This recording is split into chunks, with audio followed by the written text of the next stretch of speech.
Hola a todos, mi nombre es Eiden Viera. Lo que les traigo hoy es una pequeña clase de contraargumentaciones para que puedan aplicarla a debate competitivo. El objetivo de esta clase no es para nada hacerle una clase de lógica formal, sino que meramente darles tips que les podrían ayudar para que se les vayan ocurriendo ciertas contraargumentaciones y puedan desarrollar esta actividad de mejor manera. Partamos entonces. Claramente lo primero que hay que hacer para poder entender la contraargumentación y desarrollarla de manera correcta es entender qué es. Entonces, ¿qué es la contraargumentación? A diferencia de lo que usualmente se suele pensar, por lo menos para mí, la contraargumentación es un tipo de argumentación que busca o votar un argumento, matizarlo o ponerlo en duda. ¿Por qué digo que contrario a lo que suele pensarse? Porque por lo general, por lo menos en debate competitivo, se suele ver la refutación como una cosa paralela o aparte a la argumentación. Para mí esto no es así, sino que es solamente otro tipo de argumentos que busca convencernos de una cosa diferente. No busca convencernos de una afirmación que yo estoy trayendo a colación, sino que busca contrarrestar, matizar o poner en duda algo que haya dicho otra persona. Claramente tiene que tener una estructura, y esa estructura viene derivada de la argumentación precisamente porque es en efecto un argumento que busca ser persuasivo y por lo tanto tiene que poseer la estructura básica de Arel. ¿A qué nos referimos con esto? Vamos a abordar esta clase a partir de un ejemplo general del cual vamos a ir dando distintos argumentos a partir de los cuales vamos a ir ofreciendo distintas refutaciones y ejemplificando cuáles son los efectos de estas en el debate y en el argumento mismo. Entonces, la tesis sería, esta casa cree que el aborto debería legalizarse con la métrica del debate que es tanto, es mejor, tanto para el cuerpo gestante como para el bebé. La estructura finalmente que tiene que tener la refutación, aparte de esta estructura del AREL, ¿cierto? Es explicar de manera breve el argumento. Por ejemplo, la contraparte dijo X. Luego tenemos que evidenciar cuál es la parte que vamos a criticar, por lo tanto, la afirmación de nuestro argumento, ¿cierto? Entonces podemos decir la premisa X es falsa o la premisa X es cierta solo en ciertas ocasiones que después vamos a seguir profundizando. Posterior a ello tenemos que dar el razonamiento y por lo tanto explicar la razón de nuestra crítica y los nexos que van a hacer que nuestra afirmación tenga sentido. Por lo tanto, ejemplo, la premisa X es falsa porque. Posteriormente, lo que implica la refutación a nivel de argumento y el debate, lo que sería finalmente, ¿cierto?, este link. ¿Cuál es la conexión que existe entre lo que yo acabo de decir y la consecuencia que tiene tanto para el debate en sí mismo como para el argumento? Por ejemplo, por lo tanto, el argumento cae, se matiza, etcétera, y a nivel de debate podría ser que no se prueba un criterio de la carga de la prueba. Respecto del contenido, ¿qué es lo que puede contraargumentarse? Cualquier parte del argumento claramente puede estar sujeta a la crítica, ya sea la afirmación, el razonamiento, la evidencia o ejemplo o el link. Por eso es que tenemos que estar muy pendientes de que cada una de estas partes de lo que dice la contraparte esté correcto y bien sustentado. Lo que vamos a proceder a hacer ahora es darles algunos tips para que puedan encontrar de mejor manera o más fácil estas contradicciones o estos errores de razonamiento de los cuales ustedes se pueden aprovechar para hacer sus contraargumentaciones. Es muy importante que entiendan que no solamente la contraargumentación está compuesta de las cosas que van dentro del argumento, sino que tienen que ver también el debate a nivel general. El debate no está tan solo compuesto de argumentos, ¿cierto? Ni de contraargumentaciones, sino que tiene actrices relevantes, están las afirmaciones, ¿cierto? Que son los argumentos, están las cargas de la prueba o la métrica del debate, que es lo que cada equipo va a probar en relación a la tesis, ¿cierto? Vamos a probar, por ejemplo, que el aborto debería ser legal porque esto podría traer más beneficios para el cuerpo gestante como para el feto, Están los infoslides que nos proponen y nos proveen de información relevante que tenemos que tener a consideración en el debate. Recordar que la infoslide es información previa a la tesis, que sustenta la tesis, que da un contexto a la tesis y que en ningún caso puede ser controvertida, incluso aunque ésta sea real en el mundo real o no. Y por último, la caracterización status quo, que es el contexto que nosotros como debatientes damos a la tesis a falta de infoslide o solamente porque queremos complementar la información que trae la infoslide. Entonces, el primer tip, por supuesto, es cuando nos topamos con un argumento de la contraparte, ver si es que esto tiene coherencia con la caracterización, el status quo o el infoslide que es parte del debate. Entonces, lo que debo preguntarme ¿es este argumento coherente con lo establecido en las bases del debate? Si es que sí lo es, entonces tengo que buscar otras opciones para contraargumentar, que vamos a pasar más adelante. Si es que esto no es así, por lo tanto, se contradicen, ¿cierto? El argumento terminaría cayendo ya que falla debido a las reglas del debate. Pero claramente esto ustedes deben evidenciarlo. No es solamente que ustedes tengan que decir el argumento X se contradice, sino que tienen que decir el argumento de la contraparte falla en esta parte de la infoslide y explicar por qué estas cosas son contradictorias, por qué no pueden sostenerse ambas afirmaciones en el mismo universo. Posterior a eso, explicar que el efecto de esa contraargumentación es que el argumento es inválido por formato y por lo tanto se cae.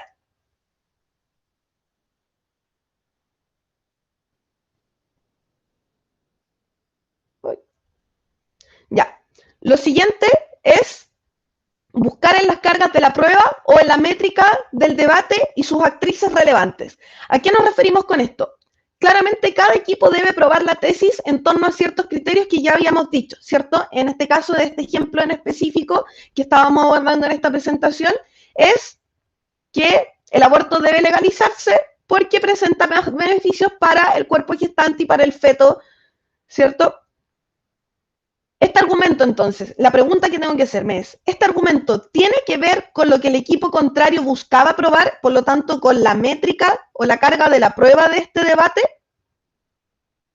Si el argumento sí tiene que ver, entonces tengo que buscar otras opciones. Lo pongo en asterisco porque después vamos a ver una situación particular respecto de esta situación.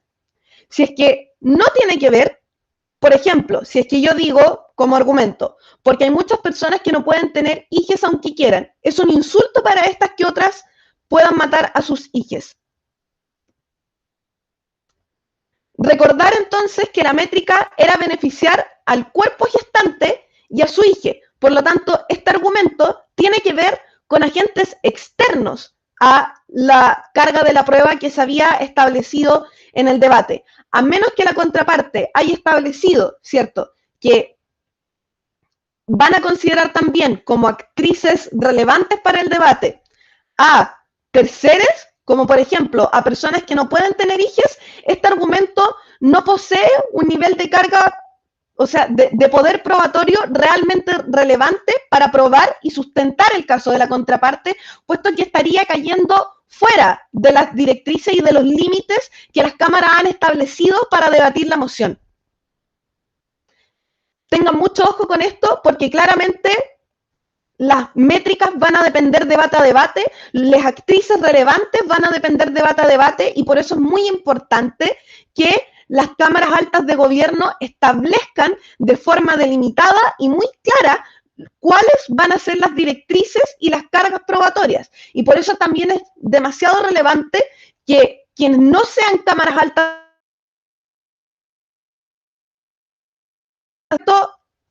estas definiciones y estas delimitaciones en sus tiempos de preparación en caso de que las cámaras altas de gobierno no lo hagan y que en el caso de que sí lo hagan, anoten lo más textual que puedan este tipo de delimitaciones. Luego, ya pasando a otra de las cosas que podemos mirar para intentar refutar, podemos buscar en el argumento en sí mismo, si es que todo lo anterior ha fallado o si es que queremos seguir buscando ideas para poder refutar el mismo argumento. Y acá lo que debo preguntarme ¿es cierto el argumento que está diciendo la contraparte? Acá las respuestas pueden ser variadas. Puede ser cierto, puede ser falso o puede ser matizado. Todo esto lo vamos a ver a medida de la presentación. El ejemplo que vamos a utilizar para analizar el argumento en sí mismo es: aumentará la cantidad de abortos si se legaliza, lo que hará que muchas niñas más mueran. En caso de que consideremos que este argumento es cierto, no estoy diciendo que lo sea, pero en el caso de que consideremos que este argumento es cierto, podemos absorber el argumento. Por ejemplo, diciendo, sí, pero esto es bueno porque significa que se tiene conteo de una mayor cantidad de abortos. ¿Qué implica esto? Lo que estamos haciendo cuando hacemos este tipo de cosas es decir que no estamos contradiciendo lo que dice el argumento en principio, sino que estamos diciendo que el razonamiento que está dentro de ese argumento no sostiene la carga probatoria que está intentando probar la contraparte, sino que por el contrario lo que hace es sustentar la carga probatoria mía. Entonces, lo que dice aquí en el PowerPoint, no se contradice la carga de prueba en principio, pero la prueba para el caso contrario. Entonces, tiene que ver con las directrices del debate, sin embargo, no apunta y no favorece el caso de la persona que está armando el argumento o diciendo el argumento. Y el efecto que tiene este tipo de contraargumentaciones es que el argumento aumenta la fuerza probatoria de afirmativo y deja de ser parte del caso de negativo. Esto solamente dentro del ejemplo del aborto. Claramente, si ustedes son negativos y hacen este tipo de refutaciones, entonces va a aumentar la fuerza probatoria de negativo y va a dejar de tender a la carga probatoria de afirmativo. El segundo caso, en el caso de que consideremos que este argumento es cierto, pero no consideramos que pruebe nuestro caso en vez del caso de la contraparte, podemos hacer también una ponderación de razones. Como por ejemplo, decir, sí, cierto, van a aumentar las muertes de niños, pero se reducirán las muertes por abortar clandestinamente para los cuerpos gestantes. Por lo tanto, lo que estamos diciendo no es que el argumento sea falso, no es que el argumento no tenga que ver con el debate, sino que finalmente el perjuicio que trae la contraparte es equitativo a un beneficio de características similares para otro grupo de personas, etc. Y por lo tanto, el efecto que tiene esta contraargumentación es empatar. Ambas afirmaciones se sostienen, pero se matizan entre sí, quedando en cero. Para que esto no quede en cero, ustedes tendrían que justificar, por ejemplo, por qué salvar la vida de los cuerpos gestantes es más importante que salvar la vida de estos fetos que podrían ser abortados. Pero eso va a depender de la capacidad argumentativa y de los datos que tengan en ese momento. En principio, solamente decir que hay otro beneficio que se equipara pone la balanza más o menos equilibrada y ambas afirmaciones se sostienen en paralelo, ¿cierto? No se afecta finalmente ninguno de los dos casos en su poder probatorio. Solamente que al final, cuando el juez esté haciendo una ponderación de argumentos, claramente si, por ejemplo, todos los argumentos de la Cámara negativa, en este caso, están matizados, claramente tiene que estar por debajo de algún equipo que tenga argumentos fuertes que no estén matizados de esta manera. Entonces, no es un tipo de contraargumentación tan efectiva, pero en el peor de los casos es algo que les puede ayudar a por lo menos intentar equilibrar un poco la balanza o por lo menos intentar subir un poquito de lugar.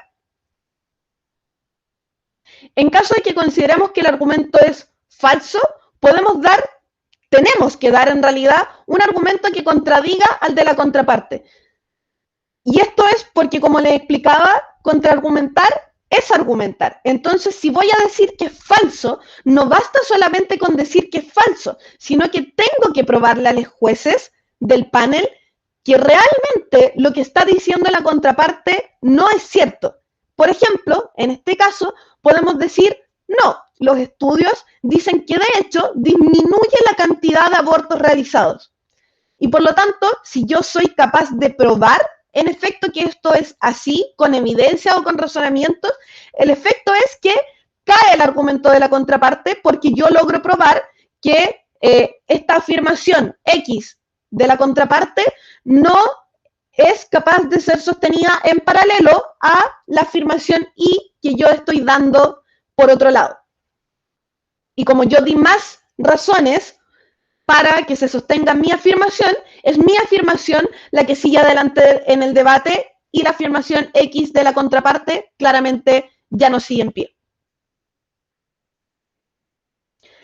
También pueden decidir matizar el argumento. Por ejemplo, diciendo, respecto del argumento de que aumentarán los casos de aborto y que por lo tanto morirán niñas. Podemos decir, sí, estamos de acuerdo, pero con alguna reserva. Por ejemplo, sí, pero esto solo ocurre en lugares donde las políticas públicas son deficientes. Por ejemplo, porque no hay un acompañamiento integral a las personas que deciden abortar. No hay un acompañamiento psicológico, no se les ofrecen las distintas opciones que tienen en vez de solamente poder abortar, ¿cierto? Por ejemplo, el tema de darlo en adopción, etcétera, y todas esas cosas que dice la gente pro vida, ¿cierto? El efecto de esta contraargumentación es que el argumento es cierto, pero con algunas reservas, y por lo tanto disminuye su poder probatorio.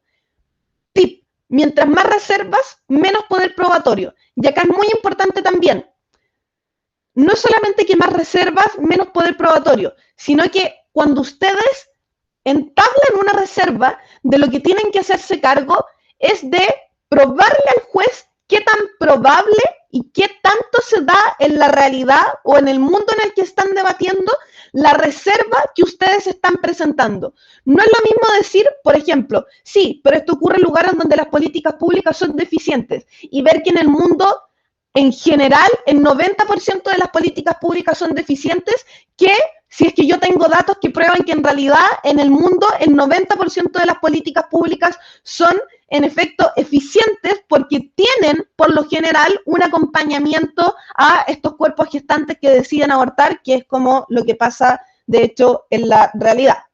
Entonces, su deber es probar qué tan fuerte es esta reserva. Si ustedes solamente dicen lo que yo tengo escrito, por ejemplo, en el PPT, el juez no sabe qué tan potente es su reserva y por lo tanto va a quedar a criterio del juez considerar si esta reserva que ustedes están proponiendo es muy fuerte o muy baja. Y de eso va a depender justamente como qué tanto se matiza el argumento. Por lo tanto, tienen que poner mucho ojo en probar esta reserva.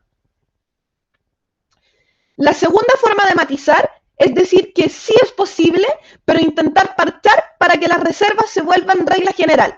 Por ejemplo, sí, por eso nuestro plan incluye educación sexual integral. Entonces, acá lo que la contraparte les estaba diciendo era que se iban a aumentar las muertes de los fetitos, ¿cierto? Y que iban a aumentar los abortos. Eso podría ser cierto, pero incluso aunque no tuviéramos, por ejemplo, los datos, que es lo que nos pide un poquito la primera forma de matización que teníamos, siempre podemos crear cosas a futuro, como es típico de las tesis políticas. Queremos cambiar el status quo. No estamos de acuerdo en cómo las políticas públicas se están haciendo actualmente. Entonces, lo que proponemos es una solución para mejorar la manera en que estas políticas públicas se están realizando y, por lo tanto, si yo digo sí, pero nosotros lo que queremos hacer en este debate es justamente aprobar el aborto legal, exigiendo, por ejemplo, que exista educación sexual integral desde kinder para todas las niñas. Entonces, por ejemplo, está demostrado que altos niveles de educación sexual integral disminuyen la cantidad de embarazos no deseados, lo cual es cierto, y por lo tanto me pongo un parche y esta reserva, que antes era solo una reserva y que no necesariamente era tan probable, ahora se vuelve la regla general porque yo lo estoy poniendo como requisito para mi argumentación y para probar mi caso. Entonces yo estoy delimitando de esta forma mis propias bases del debate. El efecto de volverlo regla general es que el argumento de la contraparte claramente se cae porque queda igual si fuera una afirmación falsa porque finalmente cae fuera del debate, porque cae fuera de las delimitaciones que se establecieron por las cámaras. La tercera forma de matizar un argumento es denunciar la falta de nexos, que es lo que comúnmente se conoce como recusación. Entonces, respecto del argumento del que ya habíamos hablado, podemos decir, por ejemplo, la contraparte no ha demostrado que aumentarán los abortos. Acá yo no estoy diciendo que tengo evidencias que sustentan que los abortos no van a aumentar. Lo que estoy diciendo es tirarle la pelota a la contraparte. Estoy diciendo, ¿sabe qué? Yo podría creer esto, pero usted me va a tener que demostrar esto y por lo tanto le doy la oportunidad a mi contrincante de que en su siguiente discurso, a través de un punto de información o de la manera que sea, intente añadir estos nexos que faltan. El efecto de la contraargumentación es que el argumento se pone en pausa hasta que la contraparte añada los nexos. En caso de que la contraparte no añada los nexos, habrá una duda razonable que será lo suficientemente potente dependiendo de qué tanto ustedes sean capaces de argumentar que es más probable que no sea verdad lo que la contraparte me está diciendo. En caso de que ustedes no tengan más información y que solamente digan, por ejemplo, lo que yo tengo escrito en el InfoSlide, va a depender mucho del criterio del juez respecto de lo que considere pertinente o no, y también va a depender mucho del criterio de lo que constituye una ciudadana informada promedio, ¿cierto? Entonces, mucho ojo con esto, mucho ojo con el criterio del ciudadano informado promedio, porque en muchas ocasiones cuando ustedes dejan afirmaciones gratuitas, el juez se va a tener que rellenar esa información con información que ella tenga y claramente el criterio del votante informado de promedio va a depender mucho, incluso aunque queramos establecer criterios universales, finalmente va a depender de la información y de los criterios que tenga el juez, y claramente estos van a estar influenciados por la carrera que estudia el juez, por el contexto social del juez, por su país de residencia, por sus posturas políticas, etc. Entonces, para que estas arbitrariedades tengan poca cabida dentro del debate, es su deber intentar justificar por qué lo que ustedes están diciendo es más probable que lo que está diciendo la contraparte.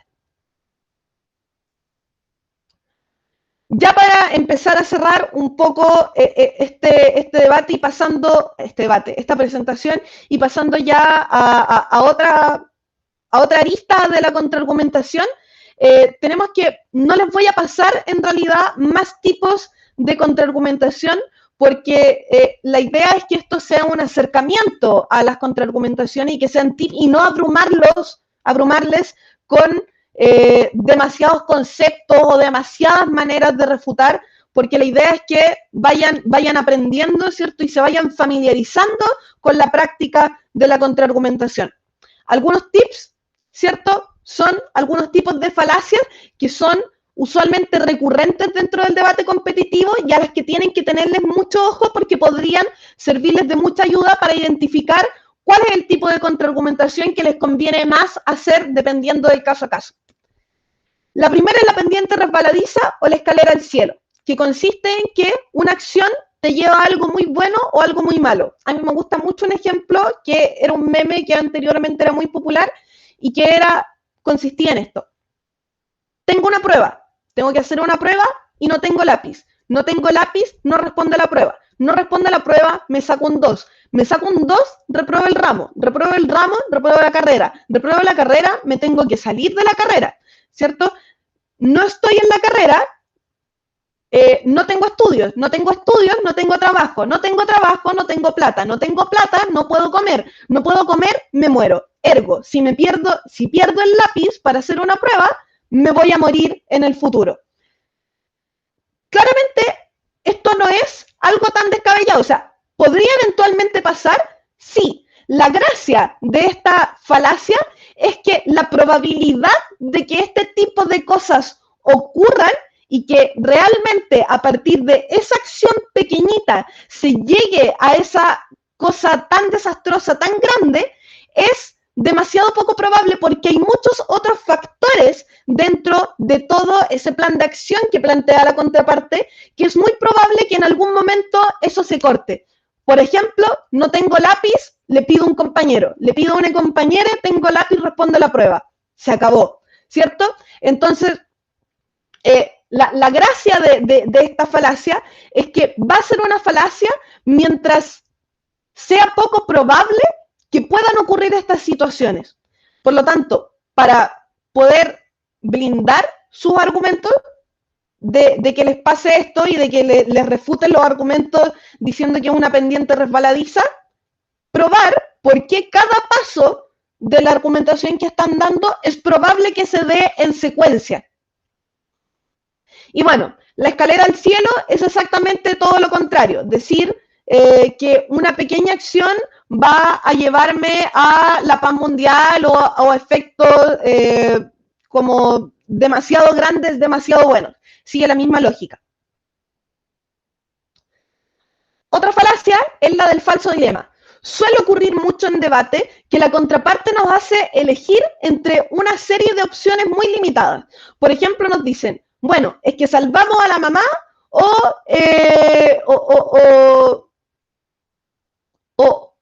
se acaba la humanidad, ¿cierto? Si ayudamos a la mamá, se va a acabar la humanidad, si salvamos al feto, se salva la humanidad. Cuando en realidad eso no es tan así. No tenemos por qué elegir solamente estar del lado de la madre o solamente estar del lado del fetito ingeniero. Siempre podemos buscar soluciones intermedias si eso es lo que queremos buscar.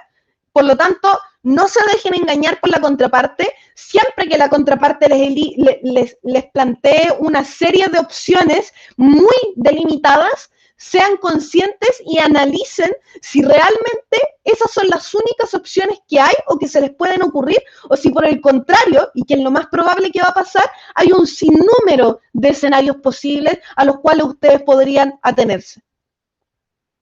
La falacia del espantapájaros, que es otra, es cuando yo tomo un argumento, afirmación, etcétera, del equipo contrario y descontextualizo o tergiverso esta afirmación, argumento o lo que sea que dieron. Por ejemplo, si yo les digo el aborto debería legalizarse porque la madre tiene derecho a decidir sobre su propio cuerpo. Una falacia de espantapájaros podría ser que la contraparte salga y diga lo que la contraparte dijo en su primer argumento es que le es absolutamente irrelevante el bienestar del feto. ¡Wow! Nosotros nunca dijimos que no nos importaba para nada el feto. Podríamos estar perfectamente muy preocupados del feto. El punto es que no es lo que dijimos, nuestras palabras se descontextualizaron, se tergiversaron o se infirieron cosas que nosotros no necesariamente dijimos de manera explícita. Por lo tanto, tenemos que estar muy pendientes de las palabras que usa la contraparte para volver a refrasear nuestros argumentos, que es el paso 1 que les había dicho respecto de la estructura de la contraargumentación.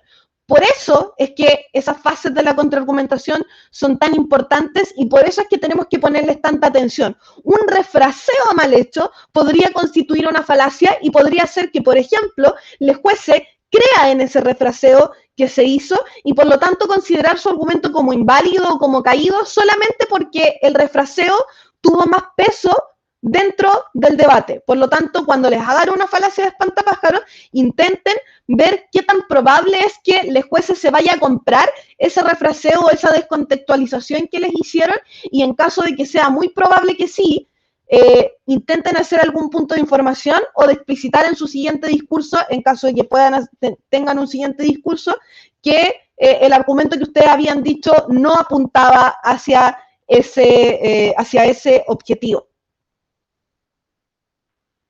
Y por último, el cambio de piso también es una falacia muy recurrente dentro del debate competitivo, que es cuando se intenta cambiar lo que debe probar o el contenido del argumento. Entonces, Tenemos, por ejemplo, el caso del aborto. El aborto debe legalizarse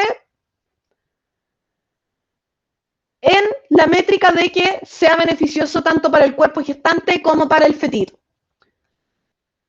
Si después la Cámara contraria o la Cámara misma que estableció esa métrica de repente dice, no, pero es que ahora también vamos a ver cuáles son los beneficios para el Estado, wow. O sea, tú me dijiste en un principio que íbamos a jugar con estas reglas del juego y ahora me estás cambiando el piso y me estás diciendo que vamos a añadir estas reglas del juego. O podrían querer quitar actrices relevantes para el debate diciendo, por ejemplo, que ahora solo van a aprobar que esto debería legalizarse o no debería legalizarse porque es bueno para el feto y da lo mismo a la mamá.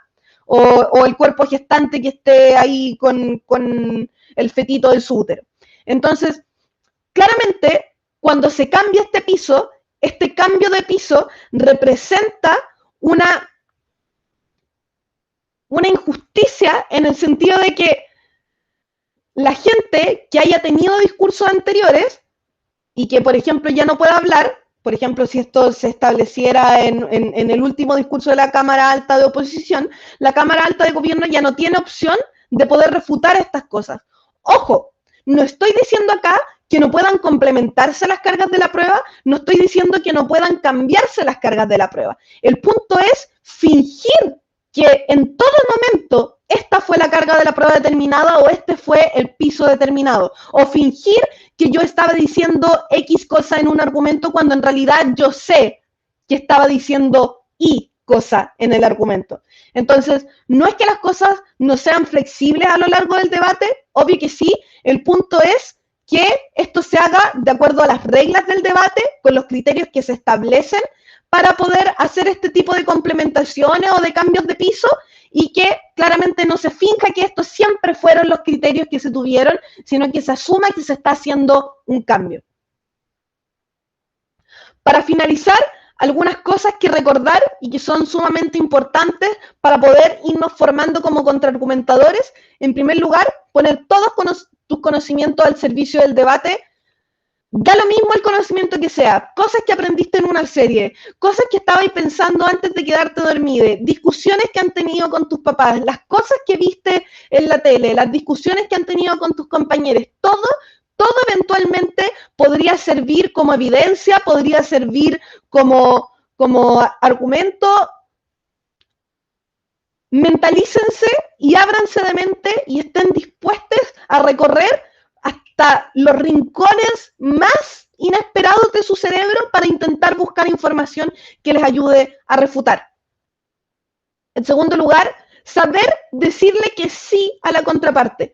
Esto es muy importante porque a veces los argumentos de la contraparte son ciertos y si solamente nos centramos en que los argumentos de la contraparte son falsos de la raíz, nos vamos a perder un montón de contraargumentaciones como las que había dicho, que es esta de absorber el argumento de la contraparte porque, por ejemplo, está fuera del debate o porque su razonamiento finalmente termina probando mi carga de la prueba y no la carga de la prueba de la contraparte. Entonces, saber decirle que sí a la contraparte es muy importante. Pero no tan solo por eso, sino que porque hay veces en las que ya, el argumento en sí mismo puede que no pruebe mi carga de la prueba, pero una pequeña premisa o una pequeña afirmación que sea parte de ese argumento o parte del contexto que nos da la contraparte para sustentar su argumento, puede servir también para sustentar un argumento nuestro propio y por lo tanto que en este juego de ponderaciones de qué es más probable que pase, sea más probable que pase lo nuestro que lo del otro. Y también es muy importante recalcar y saber decirle que sí a la contraparte, porque cuando yo tengo un discurso en el que digo, tal como dijo la contraparte, y estando muy de acuerdo con eso, lo que evidencia es que hay un acuerdo. Y por lo tanto, es mucho más fácil, por ejemplo, no tener que probar necesariamente que aquello va a ocurrir. Por ejemplo, si ambas partes estamos de acuerdo en que la vida parte desde la concepción, entonces no voy a tener que probar con estudio tras estudio o intentando sacarme argumentos de la manga o afirmaciones de la manga que que la vida parte de la concepción. Entonces, nos ahorra también muchos minutos de discurso el decirle que sí a la contraparte, identificar cuáles son las cosas en las que podemos decirle a la contraparte que está bien. En tercer lugar, ser honesta intelectualmente. No sirve de nada que se pongan a mentir para intentar ganar un debate porque ya, sí, puede que ganen el debate, pero en realidad no se van a estar volviendo mejores contraargumentadores por inventar cosas porque sencillamente lo que están haciendo es modificar la realidad para que calce con las cosas que ustedes quieren decir y eso en realidad no es contraargumentar bien, solo es inventarse cosas delirantes. En tercer lugar, ser críticas con nuestras propias refutaciones y sus implicancias en el debate.